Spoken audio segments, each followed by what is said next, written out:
What is up, everybody? Welcome into episode 61 of the Brahma Bullpen, and I am coming to you from the cow pasture on behalf of United Football Media, and I have a very special guest. We kicked producer's butt out of here this week, and I brought in the one and only D-line coach for the San Antonio Brahmas, Coach Chris Achuff. How are you doing tonight, sir?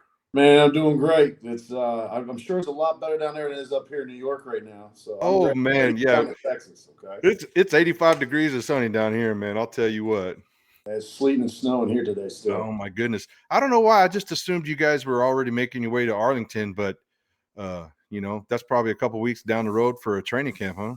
They're doing it different this year. Last year we came in about a week ahead of time, and this year they're bringing us in. We can be there on the 26th, and the players show up on the 27th. So Nice. it's tighter. It's a little tighter. Well, good news is a lot of the same staff, a lot of the same players, and we'll talk about that later. But for those of you that don't know Coach Achuff here, I just want to, and probably why he's in Syracuse, in the New York area. He was the coach at Baylor from 2008, 2016, going up against those Art Briles offenses. Then he spent some time with the Arizona Cardinals, assistant D-line coach to D-line coach. So we got NFL experience down here coaching the Brahmas, and then from there going into Syracuse there in 2020.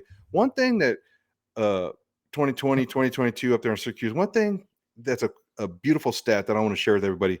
He took over there in Syracuse with a D-line that had 0 starts combined and ended that year with a 21st ranked D-line and third in the ACC. I'm going to tell you, talk about taking something, talent, maximizing it, pushing it forward. The other thing, if you guys heard me talk about Art Briles and then talk a little bit, we got AJ Smith down here. This man spends every waking minute of his life trying to figure out how to beat the spread offense. What the heck is that like, Coach? Let's just start right off the rip. Wow, you're taking shots early. Okay. No, it's a going against that offense week in and week out is not fun.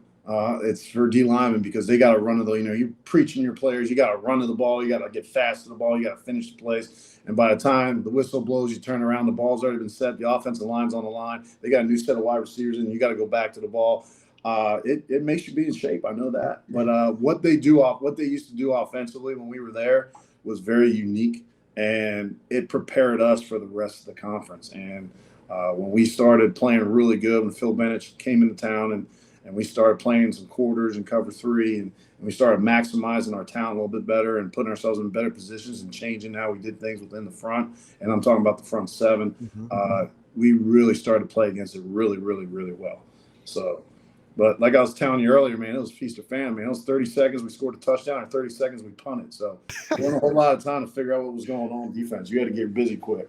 Hey, 2-time Big 12 champ coach. Chris Achuff right here. So that's definitely not to scoff at big boy football. What was it like when you got into Syracuse working with a bunch of young players and then kind of grooming them up to make such a vast improvement up there? They were hungry. They wanted to get better. They wanted to play at a high level. They wanted to go places, and that's the thing. If you're hungry, we can fix it.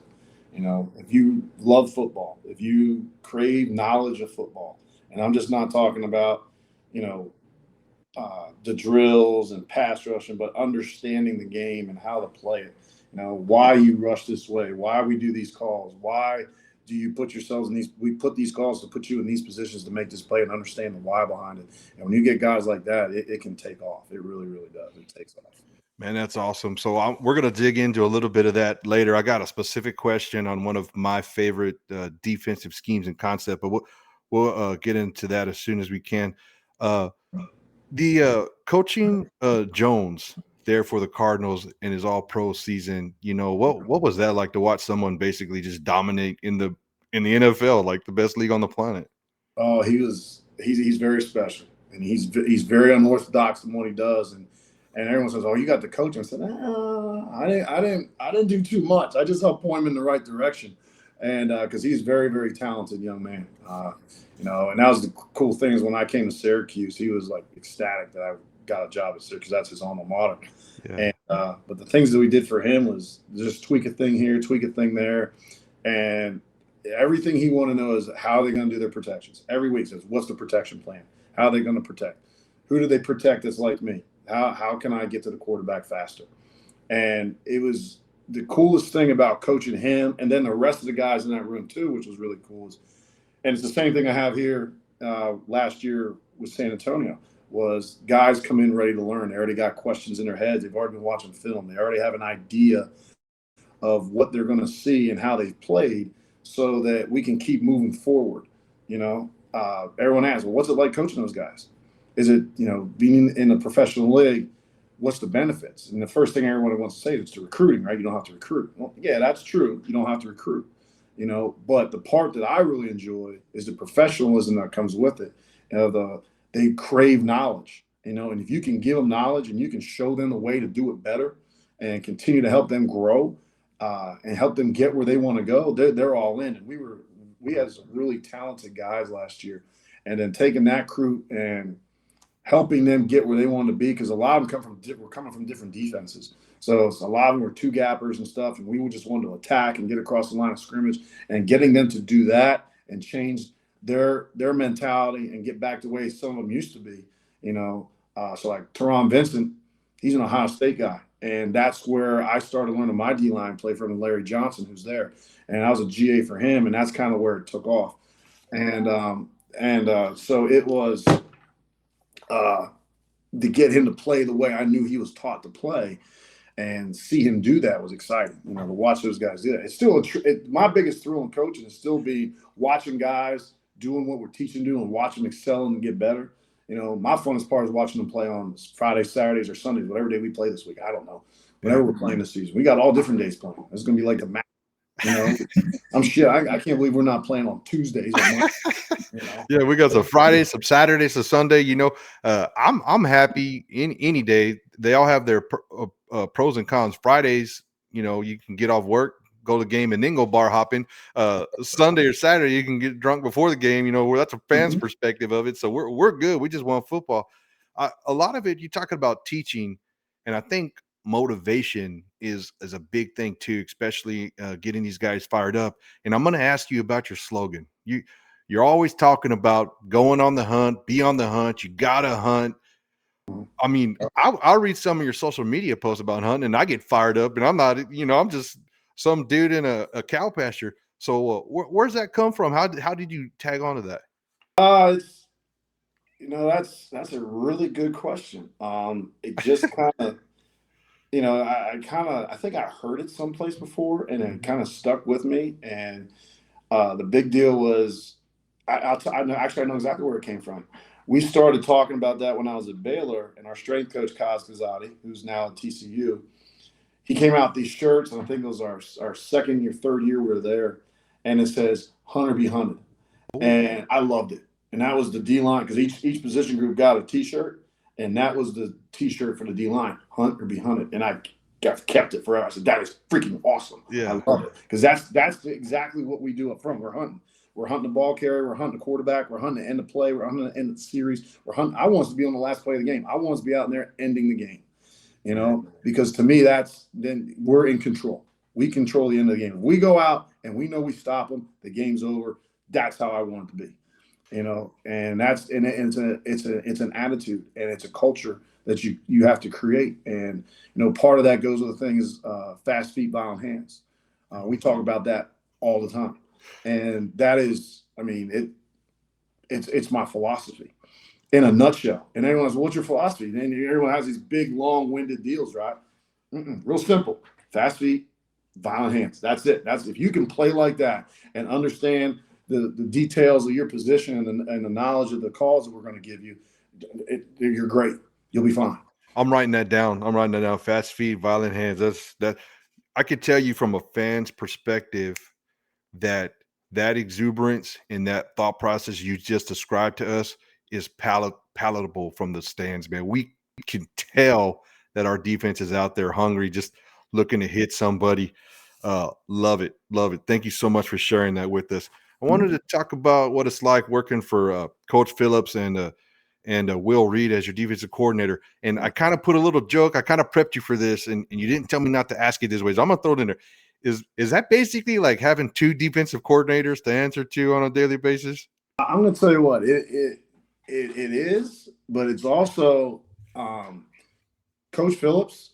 He's got so much knowledge, and to be able to pull that knowledge and be able to use it and talk about things and see things in a different way, in a different spectrum than what I've seen before, and what we've seen in Coach Reed and then Coach Jones and all those guys. I mean, for what we got to see and what we got to do, and he brings a whole different spin on it, because he gives us a lot of freedom now. Hey, this is, you guys call it. This is what you want to do. You do it. But he'll come in sometimes and goes, I don't know about that. And then you're like, well, what do you not like? And he'll start talking. And you're like, yeah, I agree. We're not doing that. That makes a whole lot of sense. And then there'll be stuff that we like, or there's things that I've liked up front. And he'll be like, I don't know. And then if you explain it to him and you have a conversation about it, and you come to another, yeah, okay, yeah, I like that too, Coach. You know, that's what he'll say. And he goes, all right, we'll do that. So it's like you say that they're two different guys, but we're all kind of really working together. So it makes things go really, really smooth. That's why we're the number one defense in UFL last year. 2 years in a row. 2 years. Oh, I don't know about that year. I'm only talking about the one I was in. Yeah. Wade Phillips is he's the man. We love him down here in San Antonio. He's kind of like that uncle, or that everyone just loves to hang around with. So we really enjoy him being our head coach, and he won the fans over down here tremendously. So we love him. Oh no, he likes to dance. They all want to see him dance. Yeah, that's right. Yes, sir. I get him to do that cumbia down there at Fiesta, man. We're all about that out here, so that's cool. Another coach that has you got ties with your Syracuse background, and as you can tell by some of the memorabilia here, a little bit of an Aggie fan as well as the San Antonio Brahmas. Coach Elijah Robinson, he was our D-line coach up there at Texas A&M for a while, and I saw on social media. I'm not stalking you, I promise. I was just looking one day. It's research, but I saw that he spent some time working with your son or coaching your son. Share a little bit about that with the fans. He's the defensive coordinator at Syracuse. Here, and like they had a great year this year. So I want to say that because he did a great job. His first year as defensive coordinator, did a great job. But that picture was from it was fast. We played the championship game. I got in my truck. I drove back to New York because that's where my kids live, and they wanted my son to come to camp. And my son's a sophomore, and he plays defensive line, and so he went to camp. And he got to work with Elijah. And I coached Elijah at Penn State when he was a freshman, when I was a GA.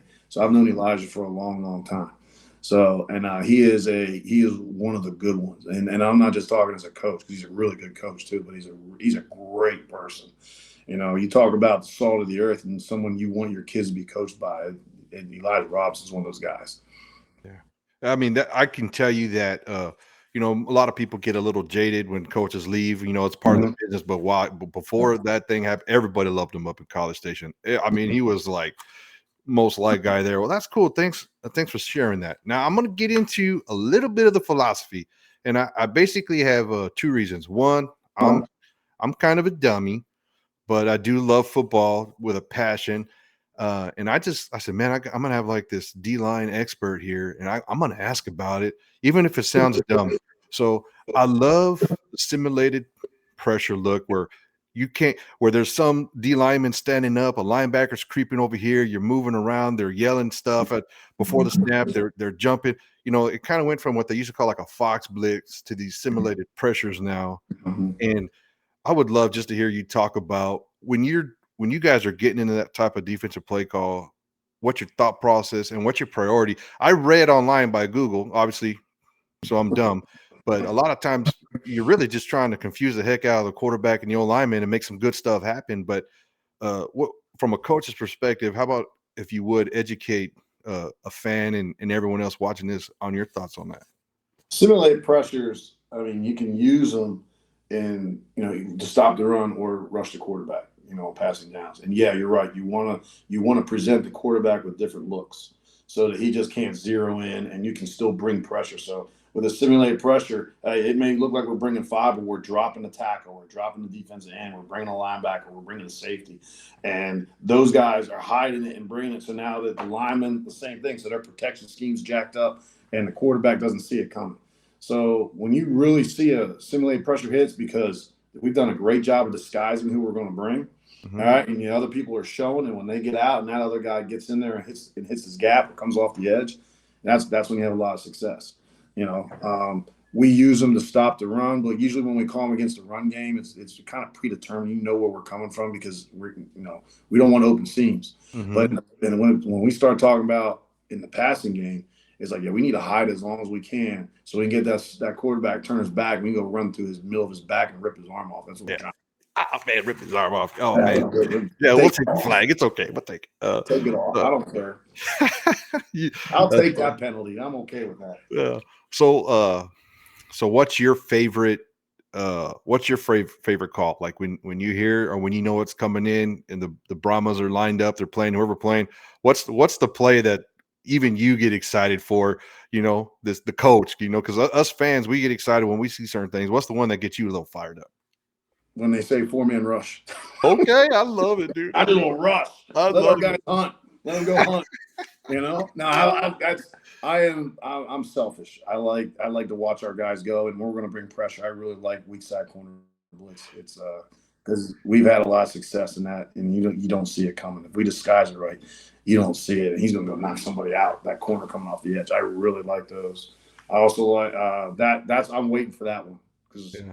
When you dial that one up, my eyes are looking on the far side. I'm not even watching my guys. I'm looking at the far side ceiling. Does he know? There you he go. better. So we've had a couple of your guys on the show. Specifically, one of my favorites is Savion Patton, Texas State guy, kind of down here in South Texas. Super dude. He is so nice. His family's so nice. We bought him a cowboy hat. I don't know if. We bought him a cowboy hat and he says like the first cowboy hat he ever got and everything. He's been on the episode. He's just a cool guy. So I know you. I got on right. Yeah, dude.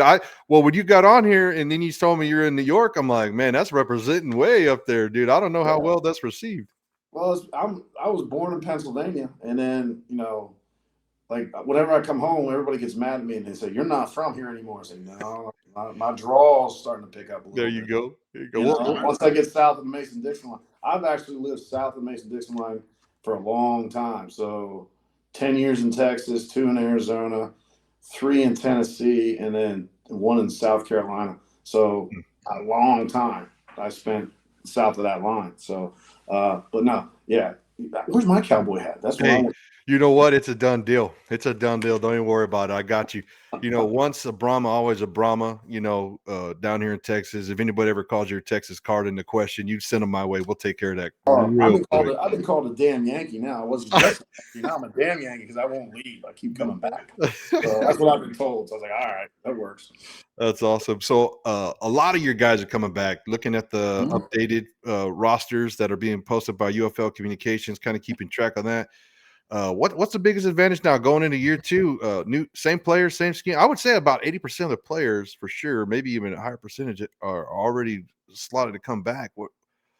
So you think training camp's going to be just that much more effective, and when game 1 starts, we'll be ready to start ripping heads off, or what? Well, I don't like putting the cart before the horse. So I got you. It's always started down day 1, base 1, and you see what you got.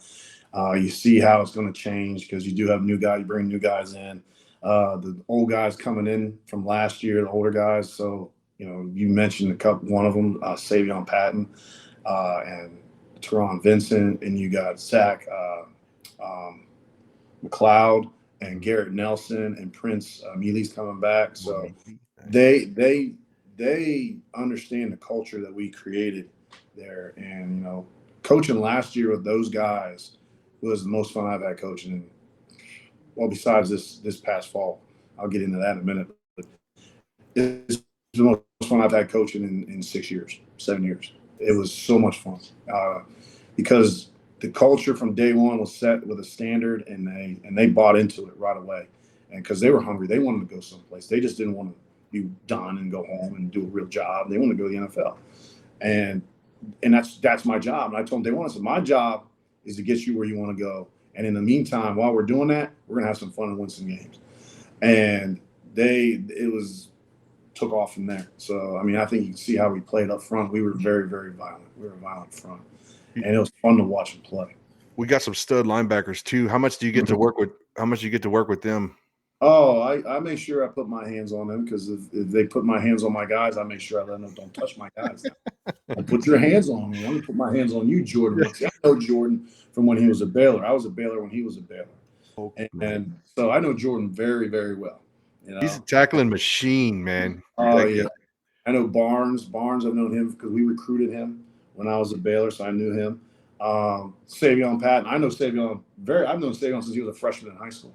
I Wow. recruited Savion, and at the end of the day, it wasn't the right fit for him and us, so that was fine. But he's a really good. I enjoy being around him. And then the other one, we're bringing Kellen Mond in, and I recruited Kellen Mond, and he was committed and was going to come to Baylor before things happened, and then he ended up going to A&M. So I know Kellen Mond. I know his dad and family very, very well. Well, let me just say, San Antonio's own Kellen Mond. We're happy he chose Texas A&M, all-time leading passer in yardage and Oh, I know. I completion. know. And so he's a stud. We're I know. excited down here. We're I know. excited down here for sure. So tell me about the best time you've had in your life coaching last fall. What you have Oh, going on? that was I came back to New York, and my son's head coach asked me if I want to volunteer and help out. I was like, yeah, I'll do whatever you want me to do. Sure, to keep me busy. I got to do something. I just can't sit around, so I'll do something. And he said, well, I want you to coach the D line. I was like, I don't know. It's like I'll coach some, but now you're gonna. I don't know if you're ready. You gotta let me be me, coach. You gotta let me be me. He's like, yeah, be you. I don't think he quite understood what that was. So, I'm ripping and running, and I'm just being me. And our one coach thought he was crazy, and then they all voted that I was the craziest coach we had on staff. But we ended up winning a state championship up here in the biggest section of New York, and I got to coach my son. He was all conference, and we had two other defensive linemen that are all conference, and one of them was a all state player. So Wow. that was a lot of fun. It was fun That's to share that moment because here's the key part of the whole thing. So I got three kids. So three. My daughter is a senior at the same school. She was our athletic trainer. My oldest son played, and now my youngest son, he was doing an end zone copy of the film, so he was at all the games too. So I had all my kids at practice and games every day. So that is awesome, man. I'm excited for you, and I'm just not hearing about it, man. The A-Cubs, baby, just working together up there. So let me ask you. Let me ask you about that. So obviously, you had to coach your son pretty hard. Did you ever get did you ever get in trouble later? Afterwards, no, it was pretty much I'm going to coach you like everybody else. Be ready. yeah, everything's the same, and he understood that. And there's days I told him, and I prefaced this with him when I said I'm going to do this. I said, listen, there's going to be days I'm going to be hard on you, and you need to understand that. And there may be days that you haven't done anything wrong, and I'm going to rip your butt because it needs to be done. So nobody can say that I'm favoring you. And he understood. And there's days like that. But he did a really good job. He handled it really well. And it was fun to watch, as a group, that group I had go from being just okay to being really, really, really, really good. And watch that happen was really cool. And to watch the interactions, like the end of the game, we won the game. All right, so if you're paying attention, you saw it on Sports Center in December. We were the play of the day. No It was way. a Hail Mary end of the game touchdown pass to end the game. We win. We won the state championship on a Hail Mary last play of the game. So Man, I wish I would have. I wish I would have known that. I would have had that highlight ready to pop up in here. But I'm gonna find it. That gummit. I'm gonna find it for sure. We're gonna try to get that in here. That's so a big deal for the kids. oh, it was cool. And it was crazy because the game, we're Christian Brothers Academy in Syracuse, and then we played Christian Brothers Academy in Albany. So these two private schools played each other in a state public championship game. There were some people that weren't happy about that, but Hey, that's you know okay. what? That's Beat all y'all. right. Hey, win on the field, right? That's all I Yeah, got. So beat just us. yeah, that's what it Beat is, us. man. Okay, beat us. So what? Not to put you on the spot. So what's the one thing or something? Just give me something that we're conference champions last year, number one defense in the league last year. Didn't quite finish the way we all would hope. Give us down here in San Antonio a morsel of some kind that you think we can, you know, correct, change, do a little better, or be, something to encourage us because I think we're making it a championship game again. I don't think anyone's stopping us. That's just me as a fan. I know you're not there, but what is it that you want to work on? I guess. We got to work on a little bit more diversity in our calls. Open up the book a little bit more. Just because we were very, very simplistic. We didn't do a lot. We need to we'll add some more things to what we want to do defensively. I'm not going to talk about offense. You're not baiting me into that question. I'm not. I've been trying to get you to talk. I was going to try to ask you if you get all the good toys because you're a defensive coordinator. Because Wade Phillips is a defensive guy over AJ. No, we get all the good toys because I'm the D-line coach and I asked for them. So there you go. Heck yeah, man. It's Disneyland over there in the corner. The guys, it's called Achuff Land. We go over there and we have fun. They have so much fun with all the drills we do. They enjoy it so much. Man, that mentality permeates from the top down. So even in people's regular jobs, you got a good leader, good manager, good coach. It's just gonna make everybody happy, make them want to play for you, make them be in a good mood when they come to work, and make them go on the hunt, man. Make them go on the hunt. Yeah. So I don't want to. I wish I could ask you all the things fans want to ask, like when. Well, we ask all the same dumb questions, like who's. I'll tell you what. I'll ask you one dumb question. This will be my only one for the episode. What team do you like to play against the most? Which one do you really like to beat? Birmingham. Okay, that's what I wanted to hear you say, because those guys need to be beat. And a close second, St. Louis. So okay, love it. Going up there when you go up there. So you go up there. That's the problem. We have to go up there twice again. Yeah. So that kind of made me a little upset about that. I saw that. I said that's not fair. Because I think we got the best fans in the UFL. So there's no reason why we shouldn't be able to pack our place, all right, every week and watch us go to town on them. So that's right. Y'all hear that? Y'all hear that, bullpen? Coach Achuff just told you to pack the dome. It's not me this time telling you to pack the dome. I'll tell you what, people do their different parts. I think it's just me and my wife. I don't have kids, but I guarantee I bought over 100 football tickets last year just to get my friends and family and people in the dome.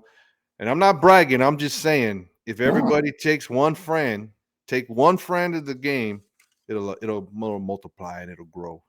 So we're looking 20,000 is that's every time I talk about it, that's the goal I'm putting. We want at least 20,000 for every game.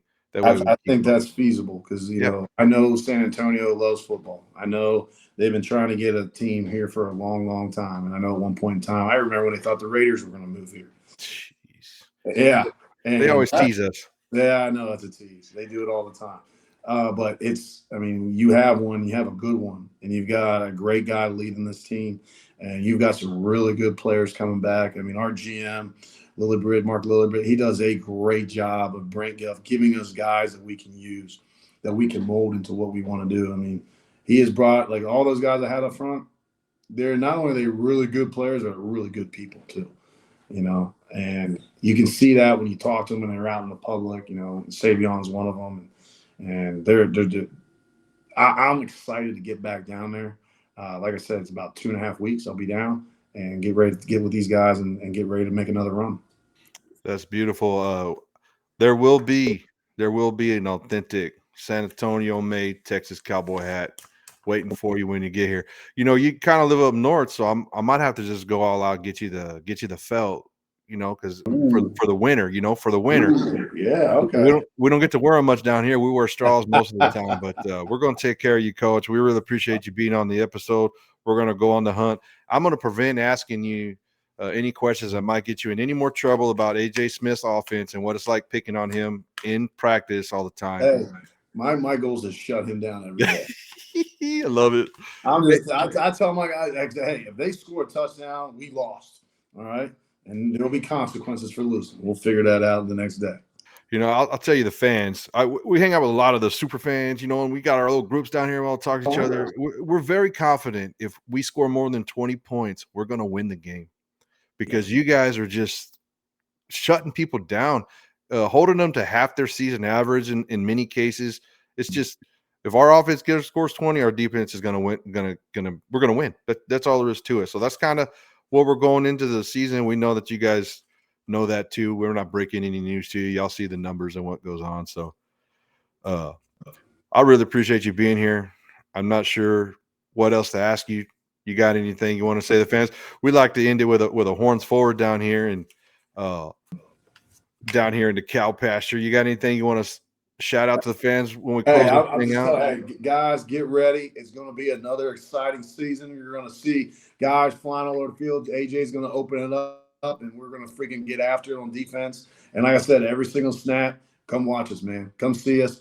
I know we're making a trip down there. We're going to do a scrimmage down in San Antonio as part of our schedule. So show up, come out, watch, be a part of it, see what we're doing, because I'm sure we'll do drill sessions and things like that. I know we're also doing we're going to do clinics. So we're going to have like 30 to 45-minute clinic. I think it's once a week or every week with an offensive or defensive coach through March. So that'll be cool. You can see how we talk and how we teach. And I think that's important to understand our culture and what we do up here with the San Antonio Brahmas. So show up, man. We're ready to go. It's going to be Yes, sir, David. Let's go. We got clinics. We got coach interviews. We got games starting. It's going to be a beautiful 2025 on our championship run. First professional football championship in San Antonio history. We're going to get it. Let's end it like we always do, everybody, with a nice horns forward. Let's go Brahmas, baby. Horns forward, baby. Let's roll.